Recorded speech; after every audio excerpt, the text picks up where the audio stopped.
Hi everyone, it's Nicole. Welcome back to my channel and another paper crafting video tutorial. Today we're going to be creating these super quick and easy Easter bunny little treat boxes. So if you're looking for something that can be made pretty quickly and easily, keep on watching.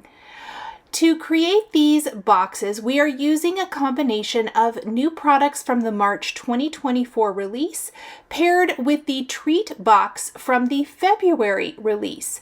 So first I've die cut my treat box from some white textured cardstock. It all comes in one piece and all you have to do is fold it and then glue it together. So I like to fold it first to make sure that those score lines are nice and scored, and then we're simply going to fold up the sides and press them in place. I used a little liquid glue, but I think some paper, or not paper, some tape adhesive would work as well. It ends up looking kind of like a French fry box. This is going to be the body of our bunny. Next, we're going to start creating our bunny face. This is created with the brand new bunny face shaker die. Now, of course, we are not going to be using it as a shaker today, but instead as the face for our bunny box. I added a little pink to the cheeks. I know it's not showing up very well. I apologize. Something happened to my light. I do fix it part of the way through the video. So again, super sorry about that. I am going to attach a pink nose and then the mouth and the whiskers. Now, I left this in because I wanted to show you how you can fix something that maybe goes terribly wrong. I could have die cut the face, but I ended up not. When I first placed the whiskers, I didn't like the placement. I have added them with liquid glue. That basically means, what are we gonna do now? I did pull them up pretty quickly. I started to reattach them and I'm like, oh my gosh, I'm just making it worse. So what I did was I'm gonna pull them off. And I'm going to still use them, but I have some gunk and residue on my bunny face. I'm going to use a sand eraser and I am going to erase or try to get rid of that gunk on the bunny cheek. Now, when doing this, yes, I got rid of the gunk and the glue residue, but I also removed some of the ink. So I am just going to use my little blending brush. I like these little round ones. They really do great if you want a rounded cheek. And I place the ink back on there. And again, I do apologize. I see that I didn't realize it at the time, but that the camera blew out that effect. So now I am going to place the middle whisker first on each side and then place the whiskers around that. I found that this worked to get a much more even look for the whiskers, which I was so much happier with, and no need to re-die cut everything. So you could definitely re-die cut. I'm a big fan of this is just paper, as I always say. However, if you can make adjustments and fix it, I think that is fantastic as well. Okay, next we are going to take the insides of the bunny ears and die cut these. I should mention everything I'm using today was die cut with the Fawn textured cardstock. It is my favorite, and I'm not adding any extra inking to these pieces. You definitely could if you wanted to. The name of the game for this project was quick and easy, thinking, you know, classroom gifts, grandkid gifts, niece and nephew gifts, place card holder gifts, whatever you're needing. Maybe you're having a little get together or party or friend get together and you need a little something to place treats in. This was a fast and easy project. After I have the face, I am going to glue it to the back of my little treat box on the inside, so you still get the shape of the face.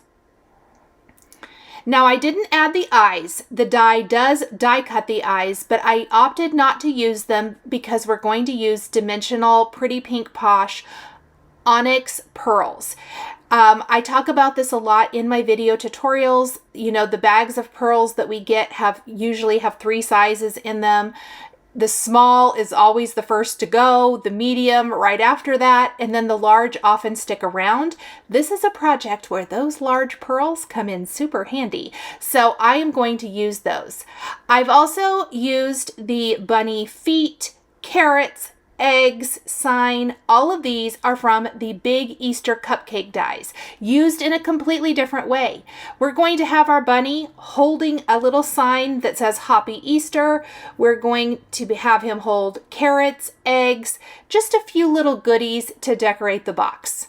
Okay, I finally fixed the lighting, thank goodness, right? And I am going to place some dabs of glue where I want the eyes to go. We are replacing those eyes with the pearls. Look how adorable those look. Super, super happy with that. And then we are going to pop the feet in place right here along the bottom with some foam adhesive. I like them popped up. We're going to pop up not only the feet, but the bunny's hands as well. I want to layer the sign and the carrot along the right side, and then we'll tuck another carrot and some little mini eggs over on the left side. The carrot has a layering piece. That is going to be great. We can just stamp our sentiment on that top layering piece. And I will be using greetings from the Easter sentiment strips set. However, it's not going to fit on the sign the way it was designed. I did try to stamp it without cutting my stamp apart, but ultimately I decided for my sanity that I was just going to cut it apart, because you can always put it back together if you need to stamp it into a strip instead of stacked. I'm using some small foam strips. I thought the squares would work. They didn't really, so I'm just using some strips cut into tiny pieces. And we're simply going to place those along the side and continue tucking carrots, eggs, all of that good stuff around our little box. Isn't it so cute? And it's so quick and easy. So you could definitely get multiple treat boxes in one crafting session and be able to really have a bunch of cute little goodie boxes ready to go. I'm a big fan of things that can be created quickly and easily, especially the closer to the holiday or event that you get. Okay, let's stamp our greeting. Actually, I am going to go ahead and apply the glossy accents so it starts drying.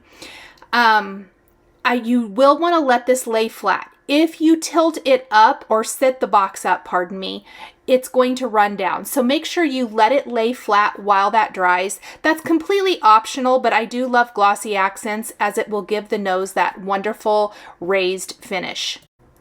Okay, I'm taking some scissors and carefully cutting Happy Easter apart. I am going to use an acrylic block for this. I felt like it might just be quicker and easier. And then I'm going to stamp this Happy Easter on that layering piece for the sign using a clear embossing ink. We will heat emboss with white embossing powder and then glue this in place right on to our little sign that the bunny is holding. And that really is going to finish up this project, with the exception of filling the project with maybe some Easter grass and some Easter goodies. You can do all kinds of fun things with this. I hope you guys have enjoyed this video featuring a Easter bunny treat box using pretty pink Posh dies and stamps. The supplies I used to create this project are listed and linked below the video here on YouTube. Thank you for watching. Thank you so much for joining me today for another paper crafting tutorial. I love being able to share with this incredible community of crafters. I want to give a huge shout out and special thank you to my amazing Patreon members. If you're interested in joining Patreon, please click the link in the description underneath the video here on YouTube. Patreon is a private community where you can support more of what I do. There is exclusive content, information, and behind-the-scenes content. Top-tier members will receive a handmade birthday card during your birthday month, access to D-Stash, and monthly exclusive lives, plus so much more. We would love to have you join our growing community. If you enjoyed this video, please subscribe to my channel. Click the like button. And don't forget to hit the notification bell to always be notified when I have a new paper crafting video or I go live. Thank you so much for joining, and we'll see you next time.